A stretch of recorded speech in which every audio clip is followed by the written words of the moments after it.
যে আলু ভাজা হচ্ছে, পেঁয়াজ, আদা, রসুন, খাসির চর্বি দিয়ে আজকের ঘুগনি।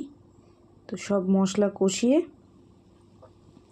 আর তার সাথে একটা ভাজা মশলা করা হয়েছে, জিরে আর ধনে, কাঁচা লঙ্কা সব দিয়ে মশলাটাকে কষানো হচ্ছে। টোটাল হলুদ, লঙ্কার গুঁড়ো, জিরের গুঁড়ো, কষানোর কালারটা কিন্তু দারুণ এসেছে।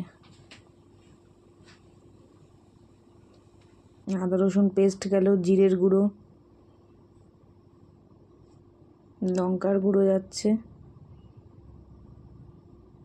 এই যে ভাজা মশলাটা সব দিয়ে মশলাটা কষানো হচ্ছে। আগে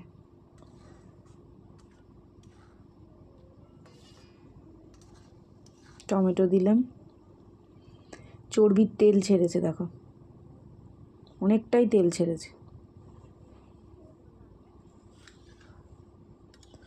ঘুগনিটা দিয়েছি,